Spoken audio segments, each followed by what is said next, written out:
최근 북한이 러시아에 군사 지원을 제공하고 있다는 소식이 확실시되면서 비록 아직까지 북한군이 러시아에서 우크라이나 전선에 배치된 실질적인 증거는 없지만 북한과 러시아 그리고 양국의 군사 협력은 역사상 최고 수준에 이르렀습니다.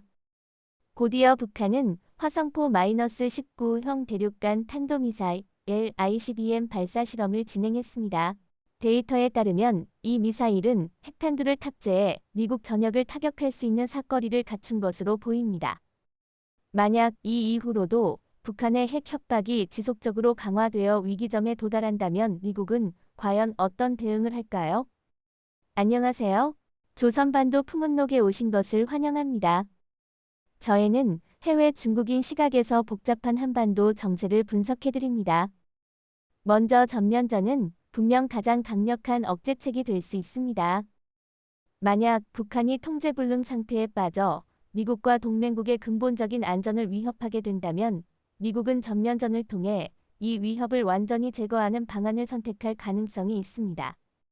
하지만 이 선택의 결과는 매우 심각합니다.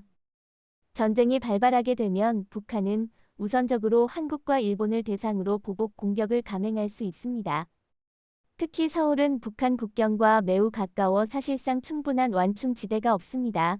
북한군이 만약 한국에 대해 포격이나 심지어 핵 공격을 개시할 경우 한국은 엄청난 피해를 입게 됩니다. 또한 주한미군 및 주일미군 기지도 위험에 처하게 되어 전쟁 비용과 복잡성이 더욱 증가합니다. 따라서 전면전은 극단적인 상황에서 고려될 수 있는 선택이지만 미국은 분명히 신중히 판단할 것이며 쉽게 이 고위험 행동을 개시하지 않을 것입니다. 만약 정말 이러한 단계에 이르게 된다면 미국은 공중과 해상에서 북한의 주요 핵시설, 미사일 기지 및 군사 지휘소를 전면 타격하여 단시간 내에 북한의 전쟁 능력을 파괴하고자 할 것입니다. 하지만 이 역시 최후의 수단으로 전면전은 막대한 사상자를 초래할 뿐 아니라 중국과 러시아 같은 주변 강대국의 개입을 촉발할 수도 있습니다. 전면전과 비교할 때 참수작전은 보다 정밀한 선택입니다.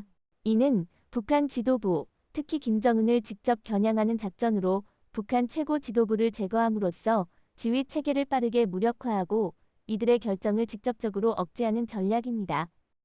그러나 김정은의 행적과 안전 조치는 매우 철저하게 보호되고 있어 이러한 작전을 수행하는 것은 상당히 어려운 일입니다. 만약 미국이 참수 작전을 결심한다면 우선 김정은의 행적을 파악하고 적절한 타이밍을 찾아야 합니다. 예를 들어 미국은 특수부대를 파견하거나 무인기, 장거리 미사일을 사용해 북한 지도부의 집회나 중요한 행사에서 급습을 시도할 수 있습니다. 그러나 참수 작전이 성공적으로 실행되더라도 북한의 행동이 완전히 중단될 것이라는 보장은 없습니다. 북한군은 일정한 자동 반응 시스템을 보유하고 있을 가능성이 있으며 특히 국경에 배치된 포병 및 미사일 부대는 자동으로 반격을 개시해 한국, 일본, 나아가 미군에까지 타격을 가할 수 있습니다. 더 나아가 참수 작전의 위험은 북한 내 권력 공백을 초래해 국내 혼란이나 핵무기 통제의 상실로 이어질 가능성이 있다는 점입니다. 따라서 미국은 김정은의 생사 여부뿐 아니라 북한의 핵무기 통제 체계가 최대한 유지되도록 보장해 참수 후에도 연쇄 반응이 발생하지 않도록 해야 합니다. 참수 작전이 비교적 빠른 효과를 가져올 수 있을 것처럼 보이지만 그 위험성 또한 결코 가벼이 볼 수 없습니다. 미국이 지도부를 직접 겨냥하지 않는다면 핵시설과 미사일 기지에 대한 정밀 타격이 보다 간접적이면서도 효과적인 대응 방안이 될 수 있습니다. 이 전략은 북한의 핵무기 시설, 미사일 발사장, 지휘소 등 중요한 목표를 정밀 타격하여 북한의 핵 능력을 약화시키는 데 중점을 둡니다. 이러한 정밀 타격은 다양한 방식으로 이루어질 수 있습니다. 예를 들어 B-2 스텔스 폭격기를 통해 정밀 유도 폭탄을 투하하거나 미사일로 북한의 발사 기지를 공격하는 것, 혹은 사이버 공격을 통해 북한의 미사일 통제 시스템을 무력화하는 방법이 있습니다. 미국은 이러한 기술을 보유하고 있으며 관건은 최적의 타이밍을 선택하고 타격 후 신속히 철수하거나 방어 준비를 갖추어 북한의 보복을 방지하는 것입니다. 정밀 타격의 장점은 북한의 핵무기 위협을 현저히 약화시킬 수 있으면서도 전면전의 높은 비용을 피할 수 있다는 것입니다. 그러나 정밀 타격이 더 은밀하다고 하더라도 여전히 북한의 군사적 보복을 유발할 수 있습니다. 특히 핵심 지휘 시스템에 속하지 않은 작전 부대는 본능적으로 반격을 개시할 가능성이 있습니다. 이러한 상황에서 미국은 사전에 한국과 일본과의 협력을 통해 주변 동맹국의 미사일 방어 시스템을 강화하고 필요한 경우 신속히 북한의 보복 미사일을 요격할 수 있도록 대비할 것입니다. 미국에게 있어 정밀 타격은 비교적 효율적인 대응책으로 어느 정도 북한의 핵 능력을 약화시키면서도 전면전이라는 재앙적 결과를 방지할 수 있는 방법입니다. 군사적 선택 외에도 미국은 극한 압박을 통해 북한에 대응할 가능성도 있습니다. 직접적인 군사적 대결은 비용이 너무 크기 때문에 미국은 북한 문제가 통제 불능 상태에 빠져 아시아 태평양 지역에 큰 영향을 미치지 않도록 하고자 합니다. 극한 압박이란 경제 제재를 확대하고 기술 자원을 차단해 북한의 자금과 외화 유입을 차단하고 북한을 협상 테이블로 이끄는 것입니다. 이 과정에서 미국은 유엔을 통해 대북 제재를 더욱 강화하고 중국과 러시아를 끌어들여 북한에 대한 보다 포괄적인 경제 봉쇄를 추진해 외부 자원의 지원을 줄이려고 할 것입니다. 또한 첨단 기술 제품과 군사 기술의 북한 유입을 제한해 북한의 핵 기술이 빠르게 업그레이드되지 않도록 할 것입니다. 물론 경제 제재는 일종의 느린 칼질이라 북한이 일정한 내구성을 가지고 있기 때문에 미국이 제재만으로는 가시적인 효과를 보려면 상당한 시간이 걸릴 수도 있습니다. 이러한 전략은 북한 내부에서 동요가 발생하거나 현 상태에 대한 불만이 증가하는 상황에 적합하며 북한 내부에 압박을 가할 수 있습니다.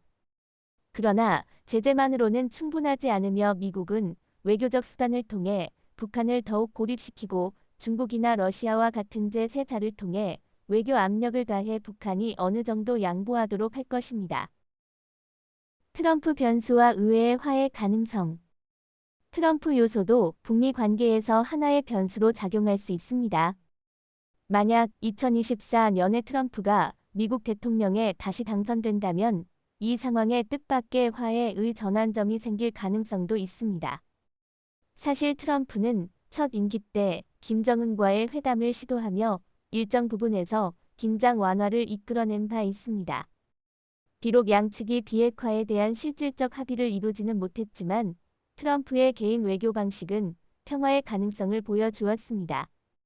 트럼프가 다시 집권하게 되면 그는 아마 개인 외교 모드를 재개할 가능성이 높습니다.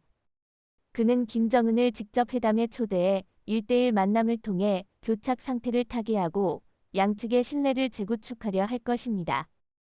트럼프의 독특한 외교 스타일은 예측할 수 없는 방식으로 북한의 경제적 지원 일부를 제공하거나 일부 제재를 완화하는 등의 방법으로 북한의 일시적 양보를 얻어내려 할 수도 있습니다.